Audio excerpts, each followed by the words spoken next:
Take the bus. We're buying your sister a Tesla, Dad said. At graduation, the dean announced. And now, our youngest billionaire graduate. My parents dropped their programs.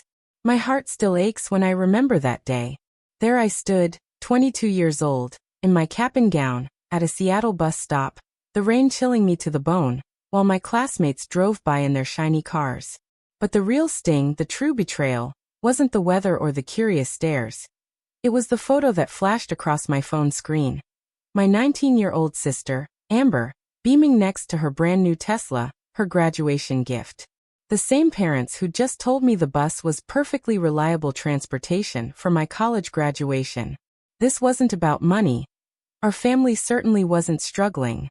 No, this was just another brutal chapter in the lifelong story of being the invisible daughter.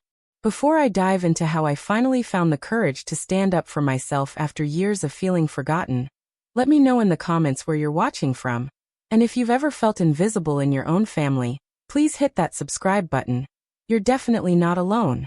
I grew up in Bellevue, a comfortable Seattle suburb where families often lived well, but tried not to flaunt it. My father, Ryan, a senior software developer, brought in a salary that put us firmly in the upper middle class. My mother, Stephanie, sold luxury real estate, driving clients in her gleaming Mercedes to view stunning lakefront properties. We lived in a beautiful 4-bedroom house with an enviable view of Lake Washington. From the outside, we were the picture-perfect American family. But behind those polished walls, a clear, unspoken hierarchy reigned supreme. And I quickly learned my place within it. My sister, Amber, 3 years my junior, was the golden child from the moment she was born. She possessed our mother's innate charisma and social grace, our father's sharp wit, and a magnetic confidence that I both envied and admired. She simply commanded a room in a way I never could. I, on the other hand, was the responsible one. Studious, quiet, and according to my mother, too sensitive. The pattern emerged early, etched into my memory. When I was 7 and Amber 4, our parents filmed every second of her preschool dance recital. A vibrant, continuous highlight reel. 2 weeks later, they missed my school science fair, where I proudly won first place, because Amber had a slight cold. It's not a big deal, honey, Mom assured me. There will be other science fairs. Later that night, as I showed them my coveted blue ribbon, they glanced at it briefly while helping Amber build an elaborate pillow fort in the living room. That's nice, honey, my mother said, her attention already drifting back to Amber. Look how creative your sister is with those cushions. A hollow ache settled in my chest. By middle school, the disparities were glaring. Amber's bedroom was redecorated 3 times to match her evolving interests and whims. Each update a lavish transformation.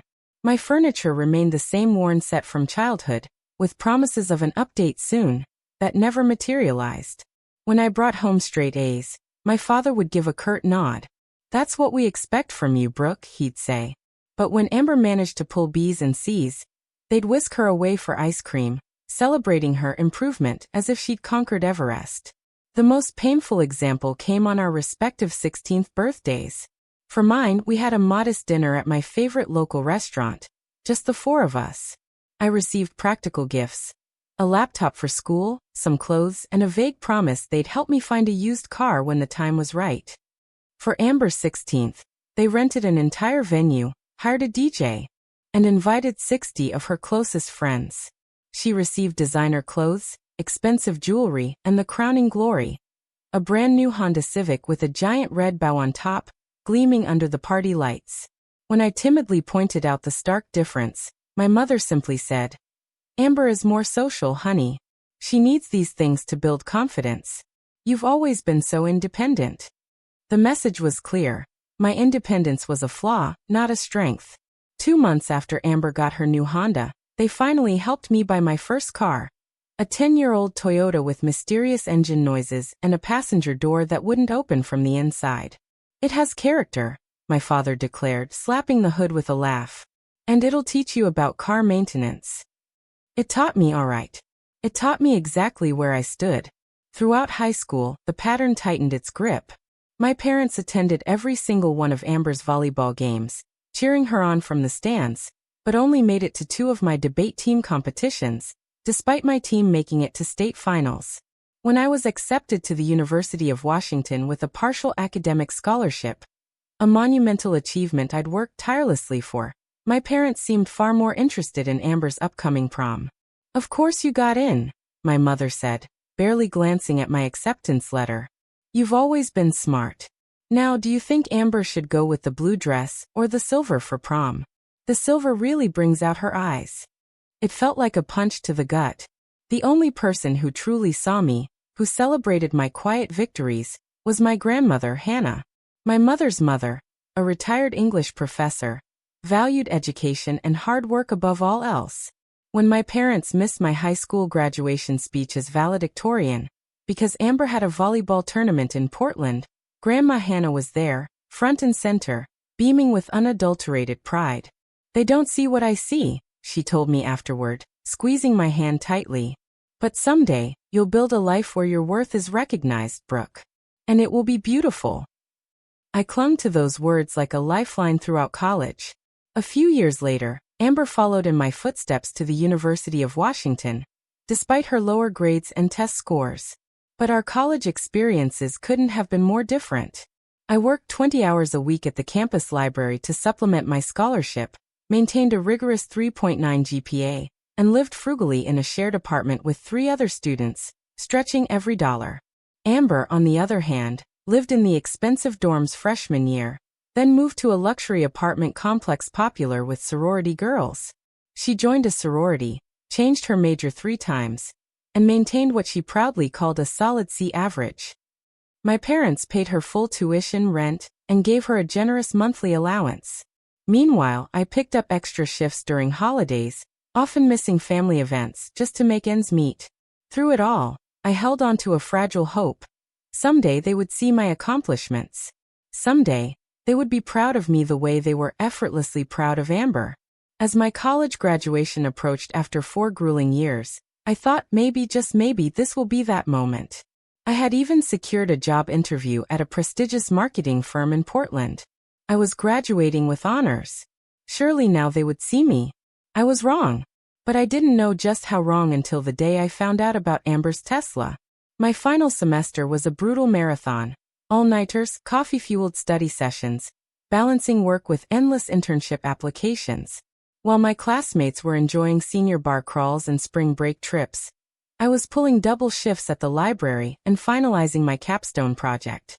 Despite the exhaustion, I maintained my 3.9 GPA and even secured that promising job interview at Horizon Marketing in Portland.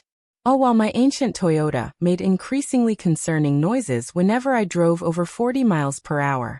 3 weeks before graduation, I called my parents to discuss logistics for the big day. For months, I'd been dropping hints that my car probably wouldn't make it, especially since the ceremony was at the main campus, a good 30 minutes from my apartment. So about graduation day, I began, twisting the phone cord around my finger as I paced my tiny bedroom. "I'm a bit worried about transportation. The Toyota is making that knocking sound again, and the mechanic says it might be the transmission." My father replied, clearly distracted. I could hear his keyboard clacking in the background. "Can't one of your roommates drive you? They're all participating in the ceremony too, Dad. We all need to be there early for lineup." "Well, we'll figure something out," my mother chimed in from the extension. "By the way, did we tell you Amber made Dean's List this semester? Her advisor says if she keeps this up, she might graduate a semester early." I bit my lip, knowing that Amber's Dean's List at the School of Communications required only a 3.2 GPA, nowhere near my consistent 3.9. Still, I congratulated them and tried once more to address my transportation concerns. I was thinking maybe. "Oh, honey, can we talk about this later?" My mother interrupted. "Your father and I are heading out to look at something special for Amber. We'll call you tomorrow." They hung up before I could respond. The familiar ache returned, heavier this time.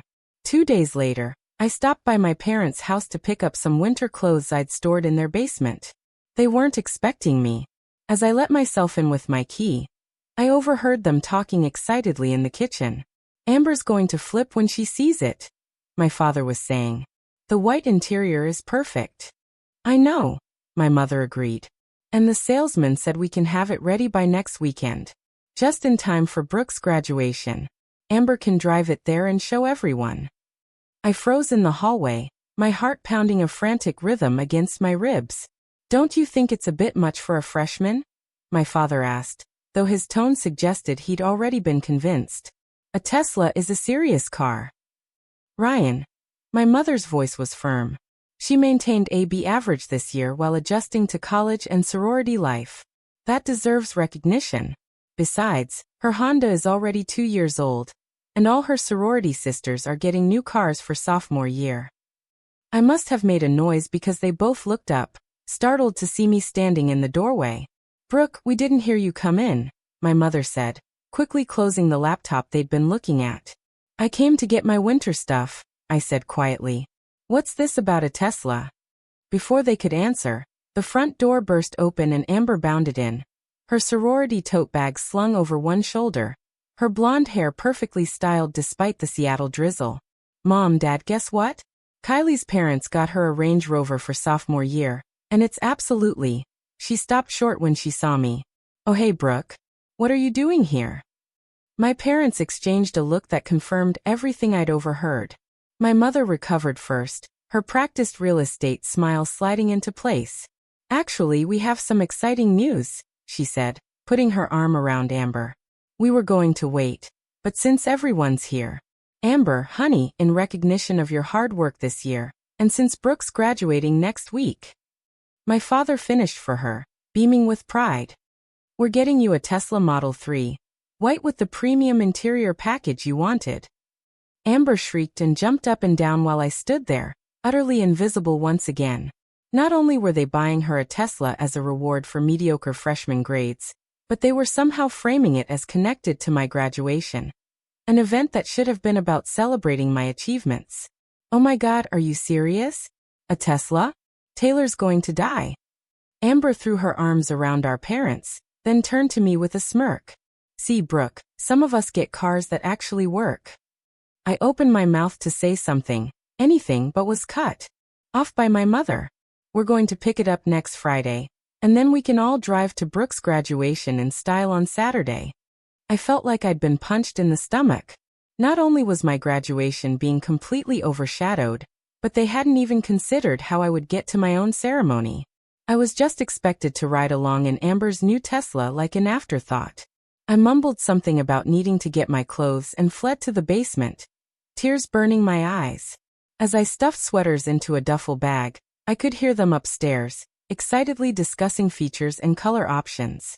That night, back in my apartment, I broke down, telling my roommate Jessica everything.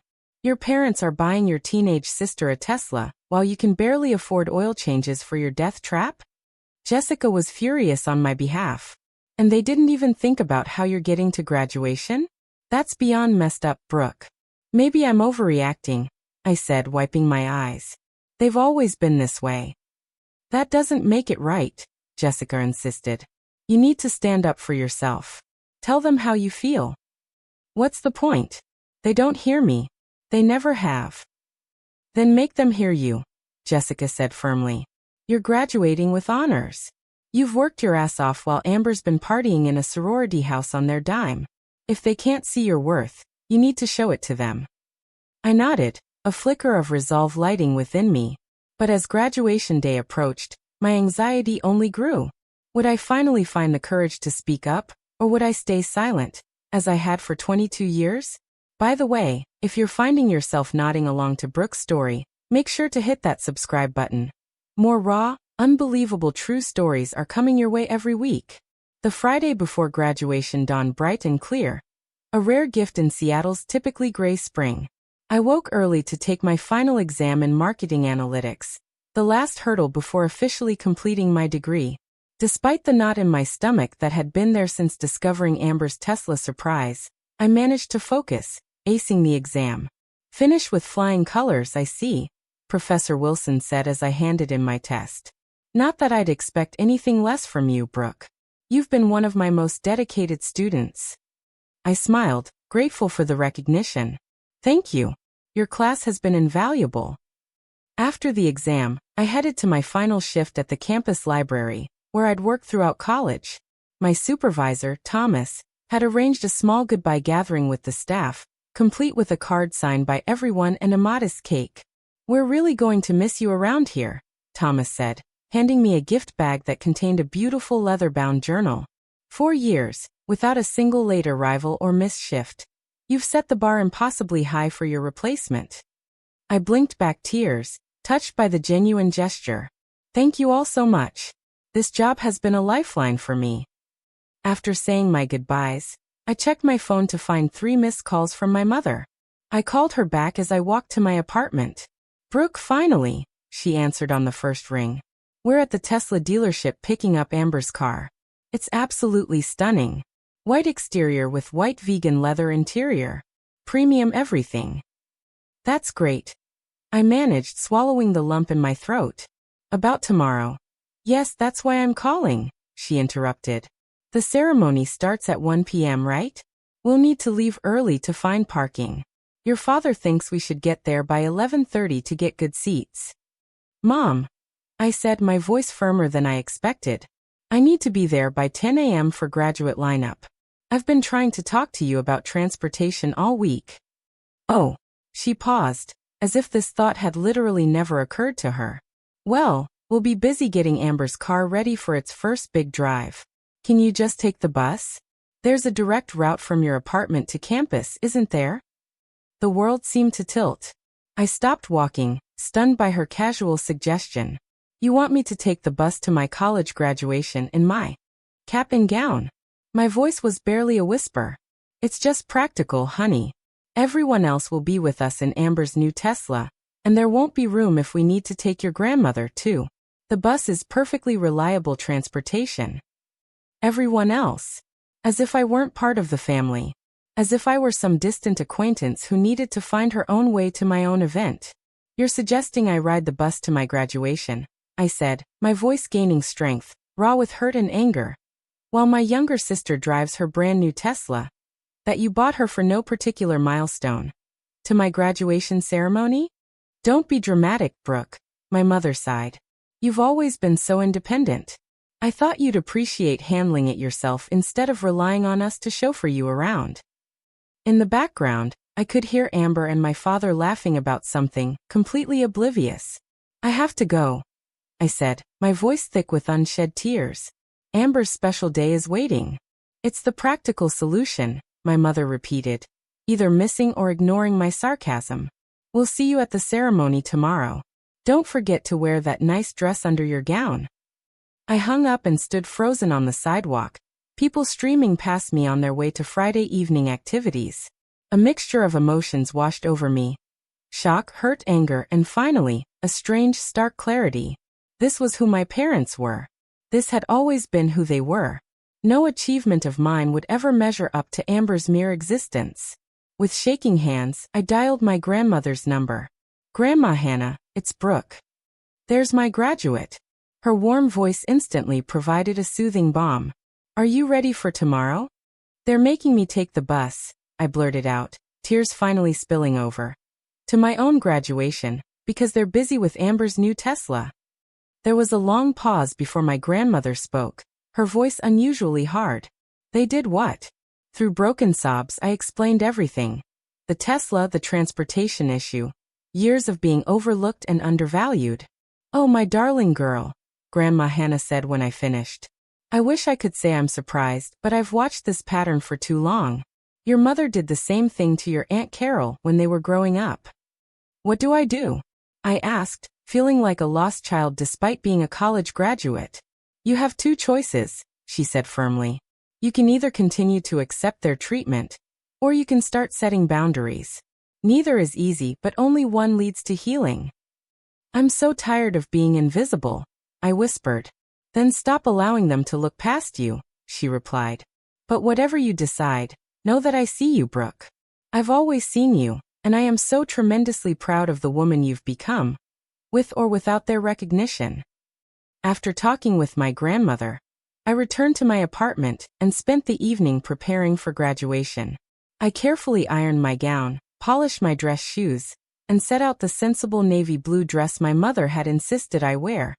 Something that wouldn't call attention to myself. As I hung up the gown, My phone pinged with a text from my childhood friend Mia.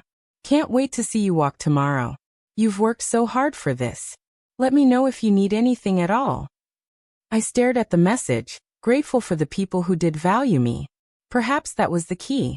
Focusing on those who saw me, rather than lamenting those who didn't. I set my alarm for 7 a.m., determined to get through graduation with dignity, even if it meant riding the bus in my cap and gown. Tomorrow would be my day, even if my family couldn't see that. And maybe, just maybe, it would also be the day I finally found my voice. The morning of graduation, I woke before my alarm, a sliver of light filtering through my thin curtains. For a brief, blissful moment, I felt only excitement. I was graduating today, the culmination of 4 years of hard work and determination. Then reality crashed back as I remembered I'd be taking the bus to my own ceremony. I checked my phone to find congratulatory texts from friends and a single message from my mother. Don't forget we're meeting by the main entrance at 12:30. Amber wants to take family photos with her new car. No congratulations. No, we're proud of you. Just logistics centered around Amber and her Tesla. I took a deep breath and got ready, carefully doing my makeup and hair before putting on the navy dress and my honors cords. As I placed the cap on my head and looked in the mirror, I felt a surge of pride despite everything. I had done this. Me. Not my parents' money or connections, just my own hard work and persistence. My roommates had already left, each with their own families coming to pick them up. The apartment was quiet as I gathered my things, took one last look around, and headed out to the bus stop 3 blocks away. The Seattle morning was gray and misty, a light rain starting to fall as I walked. I clutched my cap to keep it from blowing away, already feeling droplets soaking into my gown. By the time I reached the bus stop, the rain had picked up, and I huddled under the small shelter, trying to keep my graduation attire dry. A car honked as it drove past, and I looked up to see classmates from my marketing program waving from inside, their families driving them to the ceremony. I forced a smile and waved back, then turned away quickly, not wanting them to stop and ask why I was at a bus stop in my cap and gown. Graduating today, dear? A voice asked. I turned to see an elderly woman with kind eyes sitting on the bench, an umbrella clutched in her gnarled hands. Yes, I replied, trying to sound cheerful. University of Washington. And you're taking the bus? She looked surprised. My family had other transportation arrangements, I said diplomatically. The woman studied me for a moment, then patted the seat beside her. I'm Doris. Sit down before you get any wetter. I sat, grateful for the company and the shelter of her large umbrella. Let me guess, Doris said.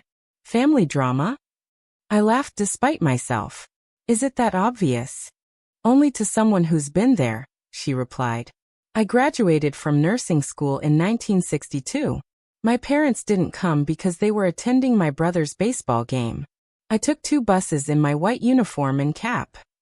How did you handle it? I asked, suddenly eager for her wisdom. Not well at first, Doris admitted. I was angry for years, but eventually I realized that their failure to see my worth didn't diminish it. It just showed their limitations, not mine. Before I could respond, the bus arrived, its brakes squealing as it pulled up to the curb. Doris insisted I board first, and the driver smiled as he saw my graduation attire. Congratulations, he called out, refusing my fare. It's on me today. Consider it a graduation gift. Inside the bus, several passengers offered similar congratulations.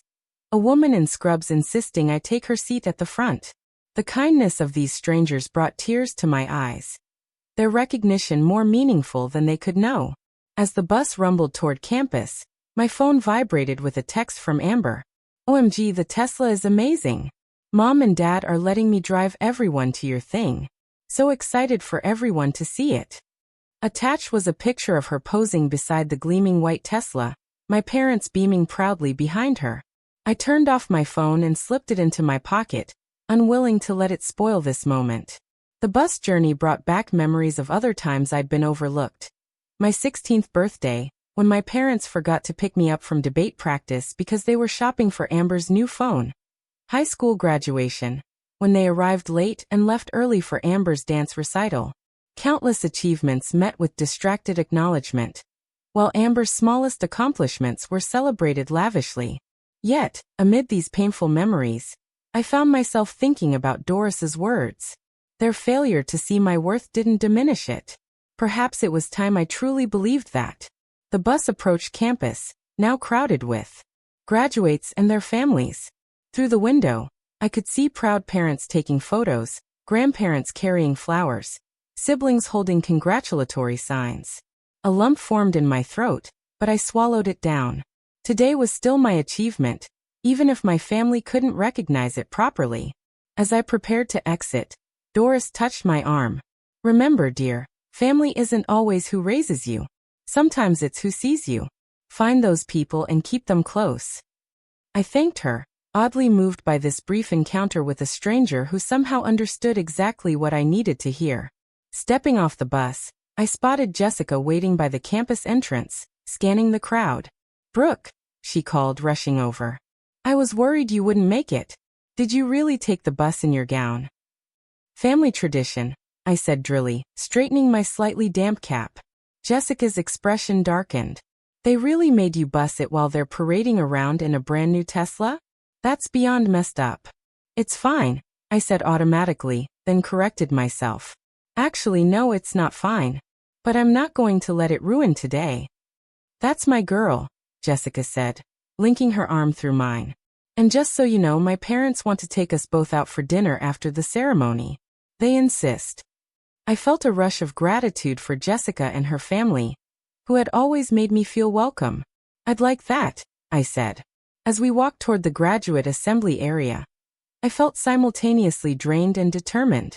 The bus ride had given me time to reflect on years of inequality and overlooked achievements. But it had also shown me the kindness of strangers and reminded me that I wasn't alone, even if my own family couldn't see me clearly. "Ready to graduate?" Jessica asked as we approached the sea of black gowns and caps.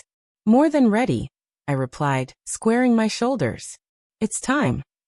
The graduate assembly area buzzed with excitement as hundreds of soon-to-be alumni adjusted their caps, straightened their honors cords, and took selfies with friends. I lined up with the other marketing majors, trying to focus on the momentous occasion rather than my family situation. "Where are your folks?" asked Tyler, a classmate I'd worked with on several group projects. "My family's been texting me nonstop trying to find the right entrance." "They're coming separately," I said vaguely, adjusting my cap. "Mine too," added Zoe, another marketing major. "My parents are divorced and insisting on sitting on opposite sides of the auditorium." Everyone laughed, sharing stories of overeager parents and family quirks. I smiled along but remained quiet, not wanting to explain that my family was late because they were showing off my sister's new Tesla, a gift they'd given her instead of helping me get to my own graduation. Through the windows of the assembly hall, I could see families streaming toward the main auditorium. My phone buzzed with a text from my mother. "Where should we park the Tesla? Is there special graduation parking?" I didn't bother responding. Let them figure it out themselves for once. As we lined up alphabetically for the procession, I caught sight of my family finally arriving, 20 minutes late, making a scene as they entered. Amber led the way in a tight white dress that matched her new car, my parents following behind her like attendants, rather than the other way around. Several heads turned to watch their grand entrance, exactly the kind of attention Amber thrived on. The ceremony began, pomp and circumstance playing as we marched into the auditorium. Despite everything, I felt a swell of emotion as I entered. This was the culmination of years of hard work, embodied in this very moment. The university president welcomed everyone, then introduced the commencement speaker, Dr. Eliza Chin, a renowned marketing executive and UW alumni. Dr. Chin approached the podium with confidence, surveying the graduates with a warm smile. "Today, I want to talk about something they don't teach in business classes. Your intrinsic value," she began. I straightened in my seat, suddenly alert.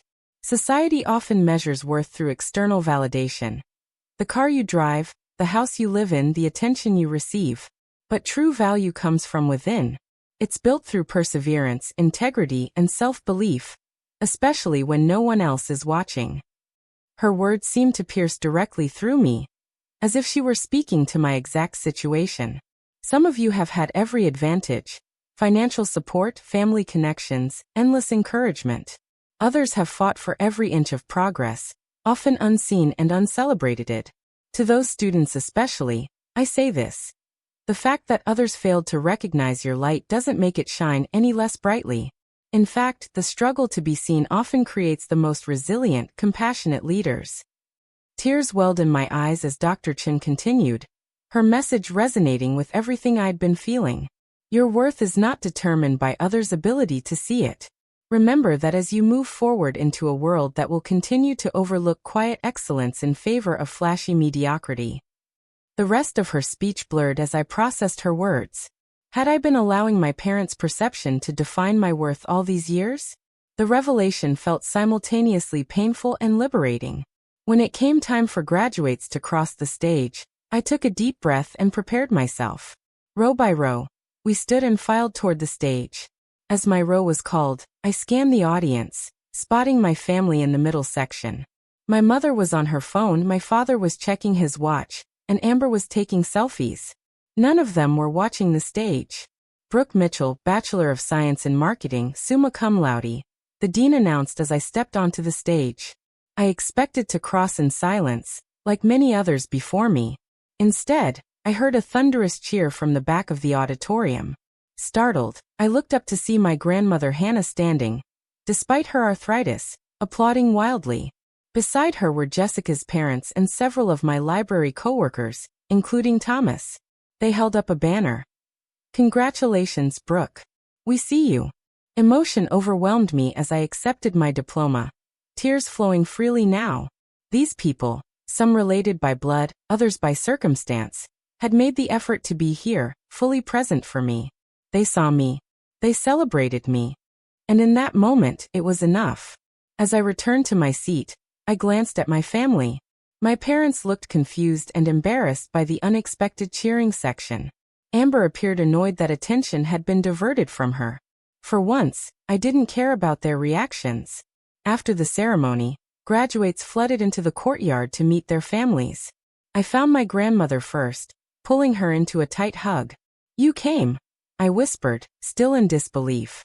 "Your doctor said the trip would be too much with your arthritis." "Wild horses couldn't have kept me away," Grandma Hannah replied, cupping my face in her hands. "I'm so proud of you, my brilliant girl." Thomas and my other coworkers offered congratulations before tactfully withdrawing to give me time with family. Jessica's parents insisted on taking photos of me with my diploma, treating the moment with the reverence it deserved. It was in this warm bubble of genuine celebration that my parents and Amber finally found me. "There you are," my mother exclaimed, as if I'd been the one who was difficult to locate. "We've been looking everywhere. Who are all those people cheering for you?" It was a bit much, don't you think? "Those were people who wanted to celebrate with me," I said simply. "Well, we need to take family photos by Amber's new car before the parking fee increases," my father said, checking his watch again.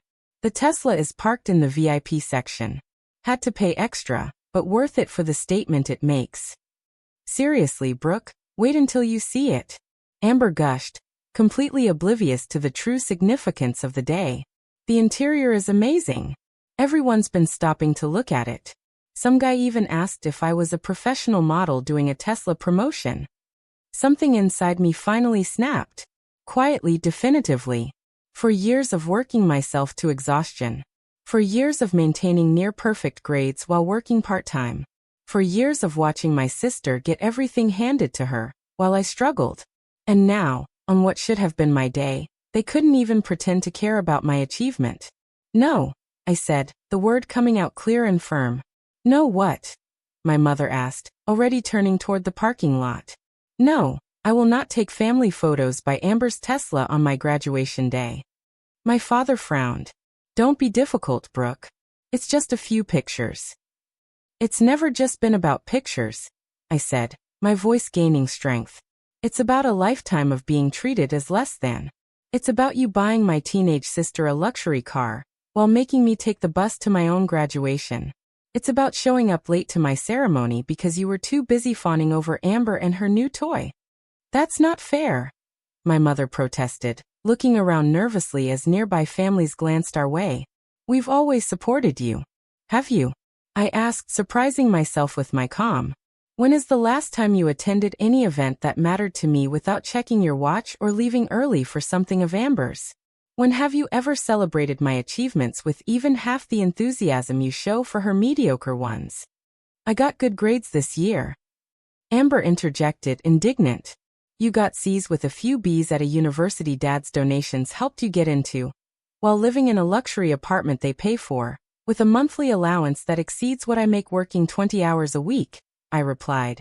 And for that you got a Tesla.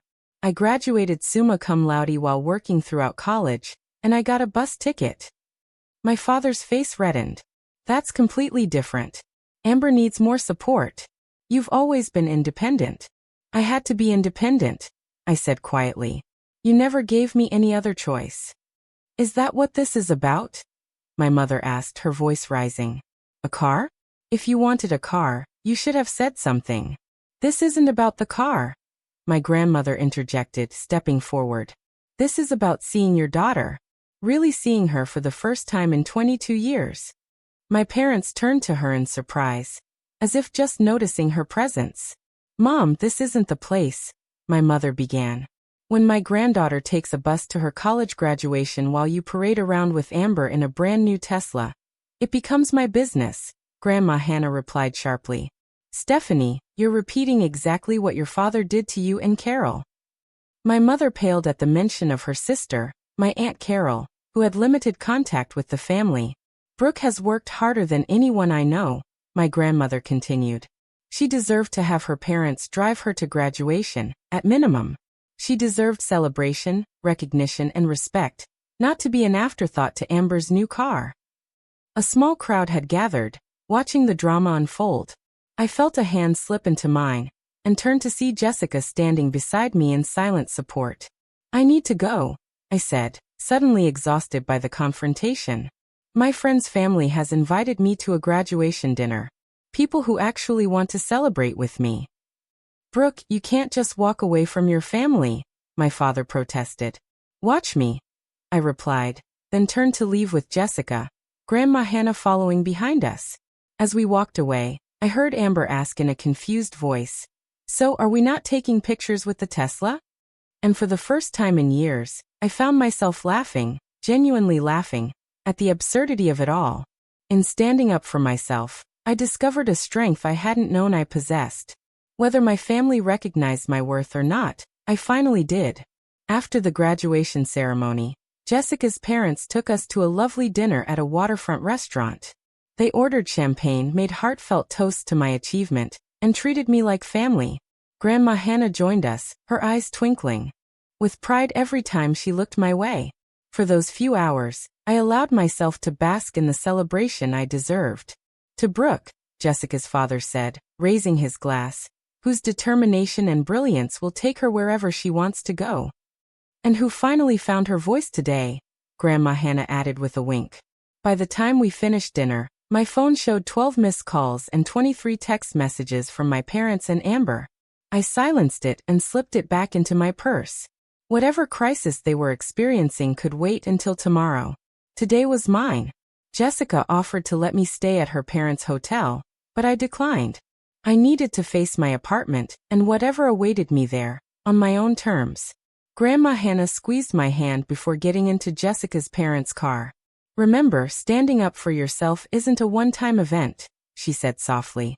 It's a practice. Be gentle with yourself if you falter. I nodded, grateful for her wisdom, and took the bus back to my apartment. As we rounded the corner onto my street, I saw my parents' Mercedes parked outside my building. They were sitting inside waiting. Taking a deep breath, I got off the bus and approached their car. My mother spotted me first, nudging my father, who had been dozing in the passenger seat. They scrambled out, both looking uncharacteristically disheveled. Brooke! My mother rushed toward me. We've been calling for hours. Where have you been? At my graduation dinner, I replied calmly, with people who wanted to celebrate with me. We need to talk, my father said, his authoritative tone returning. This scene you caused today was completely inappropriate. Let's go inside, I suggested, not wanting to have this conversation on the street. My roommates are gone for the weekend. Once in my apartment, my parents took in the modest surroundings with poorly concealed dismay. My father paced the small living room while my mother perched uncomfortably on our second-hand couch. "Brooke," my father began, "I understand you were upset about transportation arrangements today, but publicly embarrassing your family was unacceptable. Is that what you think happened?" I asked, incredulous that they believed I was throwing a tantrum over a ride. "What else could it be?" My mother threw up her hands. "We've given you everything. We paid for your education." "I had a scholarship," I interrupted, "and worked 20 hours a week to cover living expenses." "We would have helped if you'd asked," my father countered. "You've always been so independent, so capable. Amber needs more support." "No," I said firmly. "Amber gets more support. There's a difference." "That's ridiculous," my mother scoffed. "We've always treated you both fairly." "Really?" I walked to my bedroom and returned with a shoe box. "Let me show you something." I opened the box and began laying out items on the coffee table. A birthday card from when I turned 16 with a $50 gift card inside. Next to it, a photo of Amber's 16th birthday, showing her with her new Honda. My high school graduation announcement alongside a bank statement, showing the $200 my parents deposited as a gift. A newspaper clipping of Amber's volleyball team with my parents prominently featured in the stands. My college acceptance letter with no congratulatory note. And finally, a bus ticket from earlier that day. "This is a record of inequality," I said quietly. "Not in one dramatic moment, but in 1,000 small ones over many years." My parents stared at the items, momentarily speechless. "You've kept all this?" my mother finally asked, her voice small. "Not to throw it in your faces someday," I explained, "but to remind myself that I wasn't imagining things, that the difference in how you treated us was real." Before they could respond, there was a knock at the door. I opened it to find Grandma Hannah, who must have taken a taxi from her hotel. "I thought you might need reinforcements," she said, stepping inside. Her eyes narrowed when she saw my parents. "I see the conversation has started." "Mom, this isn't your business," my mother began. "When my granddaughter takes a bus to her college graduation while you parade around with Amber in a brand new Tesla, it becomes my business," Grandma Hannah replied sharply. "Stephanie, you're repeating exactly what your father did to you and Carol." My mother flinched at the comparison.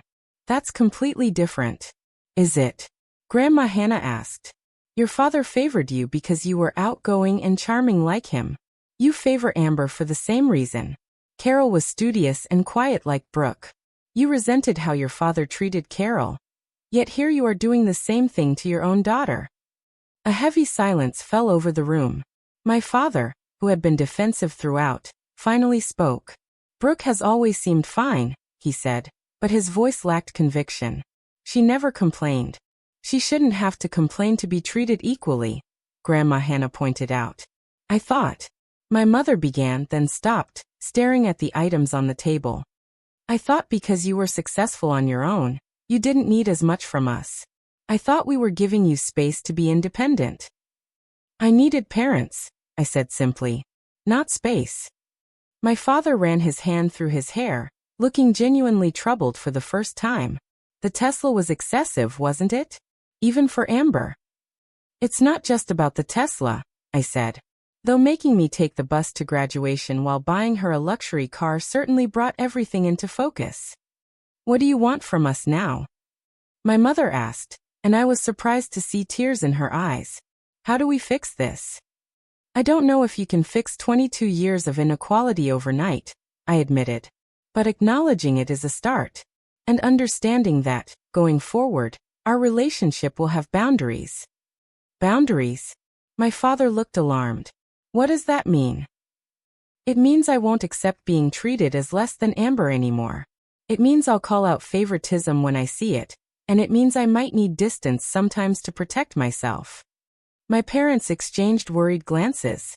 This was new territory for all of us. "I've accepted a job interview in Portland next week," I continued. "If I get it, I'll be moving. Not to punish you, but because I need a fresh start." Portland? My mother repeated. But that's 3 hours away. 3 hours is nothing if you actually want to visit, I pointed out. And there are these amazing inventions called phones that work across state lines. My father almost smiled at that. You've really thought this through. I've had years to think about it, I replied. I just never had the courage to say it out loud. We talked for another hour, moving through decades of hurt and misunderstanding. There were no perfect resolutions, no tearful group hugs like in the movies. My parents didn't suddenly transform into the perfectly supportive mother and father I'd always wanted, but there was something new in the way they listened. Really listened. Perhaps for the first time. As they prepared to leave, my mother hesitated at the door. I never meant to make you feel less loved, she said softly. I think I saw too much of myself in Amber, and too much of Carol in you. And I projected all my complicated feelings onto that. I know you didn't do it maliciously, I acknowledged. But impact matters more than intent. After they left, Grandma Hannah stayed a while longer, helping me process the conversation. Do you think anything will change? I asked her. People can change, she said thoughtfully. But it takes time and consistent effort. Don't expect miracles, but don't close the door on progress either. As if on cue, my phone buzzed with a text. To my surprise, it was from Amber. Can we talk? Just us. 20 minutes later, Amber arrived at my apartment, looking uncharacteristically subdued without our parents as an audience. I heard everything, she admitted, sitting across from me at my small kitchen table. I was waiting in the car, but then I followed Mom and Dad up. You stood in the hallway listening, I prompted when she fell silent. And I never realized, she said, picking at her perfectly manicured nails. I knew I got more stuff, but I don't know what I thought. That you didn't care about material things. That you were above it all somehow. I'm not above wanting to be valued, I said quietly. Amber nodded, looking genuinely troubled. I've been pretty awful, haven't I? You were a kid responding to the dynamic our parents created, I said, surprising myself with the generosity of the statement. We both were. Still, she bit her lip. I'm sorry, Brooke. And she hesitated. I told Dad I don't want the Tesla. It feels gross now. I raised an eyebrow, genuinely shocked. Really? Don't look so surprised, she said with a hint of her usual attitude. I can occasionally do the right thing. We talked for another hour, awkwardly at first, then with increasing honesty. It wasn't a perfect reconciliation, too much water under that bridge, but it felt like the beginning of a different kind of relationship, one based on who we actually were, not the roles we'd been assigned in our family drama. As Amber was leaving, she turned back with unexpected vulnerability in her eyes. Hey, if you get that job in Portland, maybe I could visit sometime? See what your life is like there. I'd like that, I said and meant it. Later that night, as I sat alone in my quiet apartment, my phone rang. It was Thomas from the library. Sorry to call so late, he said. But I just heard from my friend at Horizon Marketing in Portland. They want to interview you next week. And Brooke, they're really excited about your application. I smiled, feeling a sense of possibility opening before me. So am I, Thomas. So am I. 1 month after graduation, I stood in my nearly empty apartment, surrounded by boxes. The Portland job offer had come through, a junior marketing position at Horizon with potential for growth. The salary wasn't extraordinary, but it was enough for a modest studio apartment and a fresh start. More importantly, it was something I had earned entirely on my own merit. Jessica sat cross-legged on the floor, helping me sort through the last of my belongings. I still can't believe you're really leaving, she said, carefully wrapping a framed photo of us from freshman year.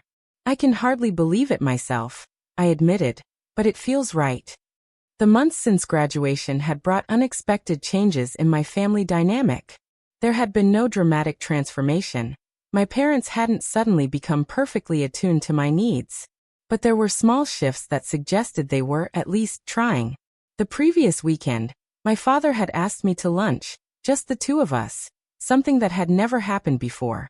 We sat across from each other at a local cafe, initially awkward without Amber or my mother to fill the silence. I've been thinking a lot about what you said, he finally offered, stirring his coffee unnecessarily, about always feeling overlooked. I waited, giving him space to continue. I think, he said slowly, I assumed that because you were so capable, you didn't need as much from me. I focused on Amber because she seemed to need more guidance, more attention. He looked up, meeting my eyes. But that wasn't fair to you. No, I agreed. It wasn't. I can't change the past, he continued. But I want you to know that I see how hard you've worked, how much you've accomplished on your own, and I'm sorry I wasn't there for more of it. It wasn't everything, but it was something. An acknowledgement I'd been waiting years to hear. I'd like to help with your moving expenses, he added. Not because you need it, but because I want to support this new chapter.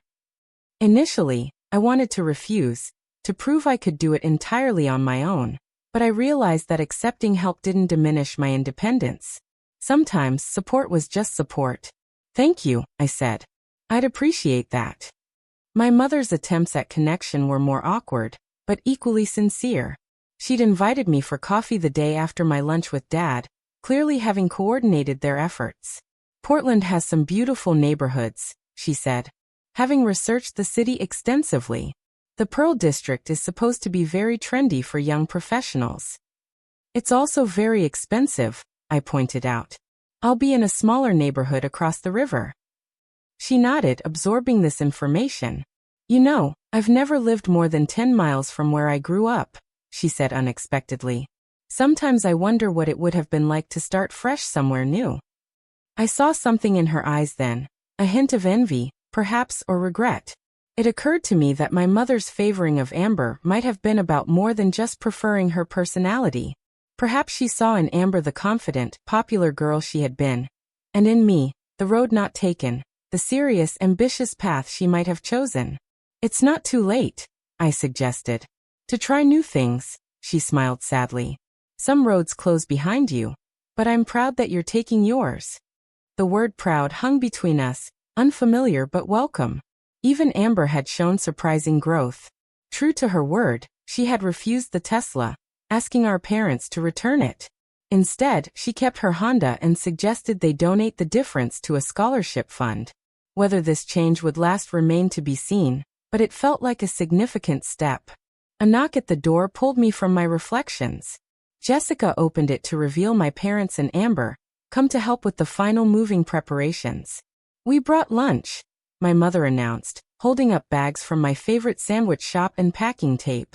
Your father read online that you always need more tape than you think. The next few hours passed in a blur of activity. Boxing final items, loading my father's SUV, and cleaning the apartment. The dynamic between us was still finding its footing. Conversations sometimes stalling into awkward silences, but the effort on all sides was tangible.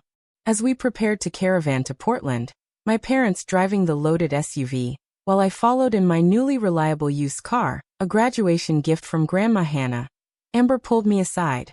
I found this, she said, handing me a small box. It was in the storage closet at home. Inside was a faded blue ribbon. My first place award from the science fair all those years ago. The one my parents had missed. I don't know why I kept it, Amber admitted. Maybe even then I knew it mattered. I looked at my sister, really looked at her, and saw something new. Not the golden child who had everything handed to her, but a young woman beginning to recognize her role in our family's complicated dynamic. Thank you, I said simply, tucking the ribbon into my purse. The drive to Portland marked both an ending and a beginning. As Seattle faded in my rearview mirror, I felt a weight lifting. Not the complete resolution of 22 years of family history, but the liberation of having finally spoken my truth. My new apartment was tiny, but it was mine. A clean slate in a city where no one knew me as Amber's sister, or the responsible one. As my parents helped carry boxes up 3 flights of stairs, I watched them taking in the modest space with new eyes, not judging, but seeing my choices as valid on their own terms. After everything was unloaded, we stood awkwardly in the small living area, the moment of departure hanging between us. Well, my father said, jingling his car keys. I guess we should hit the road if we want to make it back before dark. Thank you, I said, for helping with the move.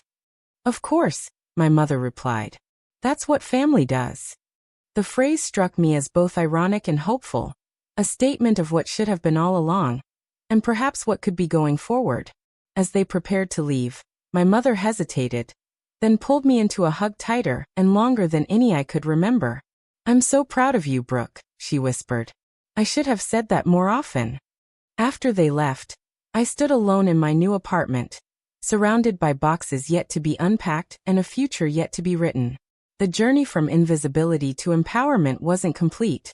Such transformations never truly are. But I had taken the crucial first step of recognizing my own worth, regardless of whether others could see it. My phone pinged with a text from Grandma Hannah. How does it feel to be exactly where you're meant to be? I smiled, looking out the window at my new city stretching before me. Like the beginning of something important. I typed back. The bus ride to graduation had been painful. Yes, but perhaps it was necessary. The final indignity that pushed me to claim my voice and my value. In the end, the greatest graduation gift wasn't a car, or even recognition from my parents. It was the discovery that I could stand in my own light, create my own celebrations, and build a life that honored my worth, whether others recognized it or not. As I unpacked my first box, I came across the journal Thomas and my library coworkers had given me, opening it to find a quote they had inscribed on the first page. Your worth is not determined by others' ability to see it. I ran my fingers over the words, thinking of Dr. Chen's commencement speech, Doris on the bus, Grandma Hannah's unwavering support, and all the people who had seen me clearly when my own family couldn't. Have you ever had to stand up for yourself when it felt like no one else would? Or found yourself taking the bus while someone else got the Tesla? I'd love to hear your stories in the comments below. Don't forget to like this video if it resonated with you, subscribe for more real-life stories, and share with someone who might need a reminder of their own worth. Remember, sometimes the most important journeys start with a single bus ride, or a single moment of standing in your truth. Thank you for listening. Take care.